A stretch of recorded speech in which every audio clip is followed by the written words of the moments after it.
Hello everyone, welcome back. आज हम बात करेंगे श्रीलंका की न्यू प्राइम मिनिस्टर के बारे में जिनका नाम है हरनी अमरसूरिया। ठीक, ये कौन है, क्या इनका बैकग्राउंड है, चलिए उस पर बात करते हैं। देखिए, 2000 के बाद अब यानी कि 24 साल बाद अब कोई श्रीलंका का न्यू प्राइम मिनिस्टर बना है जिनका नाम है हरिनी अमरसूरिया। ठीक, ये फर्स्ट वुमेन है जो 24 साल बाद इस पोजीशन को होल्ड की हैं। अगर श्रीलंका की हिस्ट्री की बात की जाए तो ये थर्ड वुमेन है जो एज अ सर्व करेंगी प्राइम मिनिस्टर इन श्रीलंका। ठीक, क्या इनके सिग्निफिकेंट है, क्या ये अपॉइंटमेंट कौन कौन से इनको रोल दिए गए हैं। ठीक, चलिए इस पे हम लोग बात कर लेते हैं। अगर मल्टीपल रोल की बात की जाए, she hold a key government position including responsibility of justice, education, health, making her one of the most influence leader in the country. अगर रेयर फीमेल लीडरशिप की बात की जाए, she is the only third woman to become a prime minister out of 16 people who have been held in the Sri Lanka history. अगर political shift की बात की जाए तो ये जो पावर रिप्रेजेंटेशन है shift toward more gender and ethnic exclusive in Sri Lanka like a political breaking traditional barrier. ठीक, अगर इनके बैकग्राउंड की बात की जाए ओवरऑल, देखिए इनका बैकग्राउंड अगर पर्सनल लाइफ की बात की जाए तो इनका जन्म 1970 में हुआ इन गैली इन श्रीलंका। इनका जो नाम पड़ा वो डॉक्टर हरनी पड़ा। ये इनकी फैमिली की थर्ड यंगेस्ट चिल्ड्रन थी। ठीक, अगर इनकी फैमिली के बारे में बात की जाए तो इनका जो इकोनॉमिक बैकग्राउंड है बहुत ही स्ट्रगल भरा रहा। ठीक, आफ्टर जो गवर्नमेंट है ठीक नॉर्मलाइज मैंने इंडस्ट्री, तो इनका जो स्ट्रगल बहुत था इनकी फैमिली का। अगर इनके एजुकेशन की बात की जाए, she study sociology at Delhi university and earn master degree in Macquarie university. ठीक, और she later complete PhD at university of Edinburgh.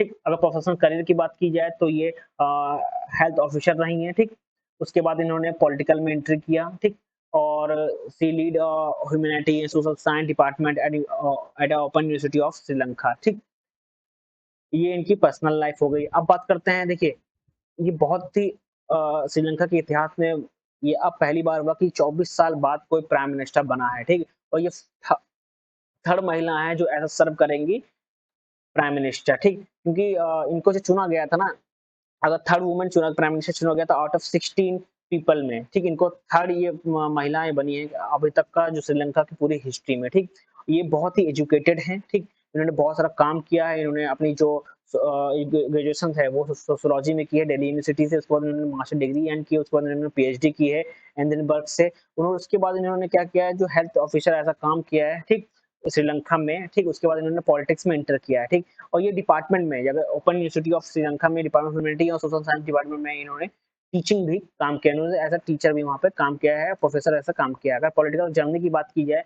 तो इन्होंने आफ्टर फुल टाइम पॉलिटिक्स 2021 में इन्होंने ज्वाइन किया है आफ्टर एकेडमिक एंड एक्टिविटीज के बाद। जैसे कि जो मैंने बताया ओपन यूनिवर्सिटी ऑफ श्रीलंका में ऐसा ये प्रोफेसर थी, उन्होंने एकेडमिक करियर छोड़ के 2021 में यहाँ पॉलिटिक्स ज्वाइन की है। पॉलिटिकल पार्टी की बात की जाए, ये जेपी की मेंबर रह चुकी है। ठीक, और ये जो पार्टी है ये एसोसिएटेड है मिलिट्री एक्शन से, बट ये मूव कर गई हैं रिफोर्समेंट एंड डेमोक्रेटिक इमेज बनाने के लिए अपनी, और अपनी नई पहचान बनाने के लिए।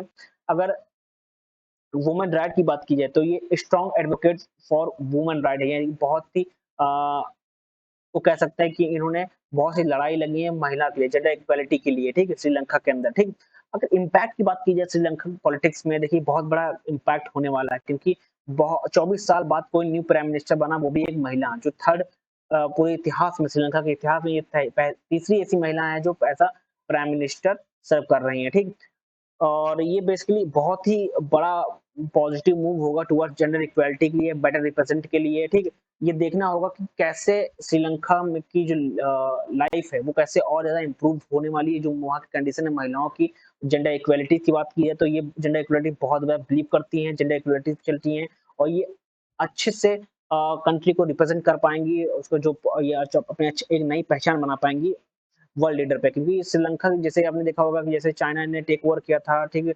और श्रीलंका बैंकरप्ट हुआ था। ठीक, उसके बाद बहुत ही बुरी कंडीशन है श्रीलंका की। अब जैसे ही प्राइम मिनिस्टर ये बनी है तो इनको बहुत ज्यादा चैलेंजेस फेस करने पड़ेंगे, बहुत ज्यादा स्ट्रगल होगा कि श्रीलंका की जो इकोनॉमी को फिर से डेवलप करना, फिर से रिक्रिएट करना वहाँ की जनता को, और भरोसा जीतना।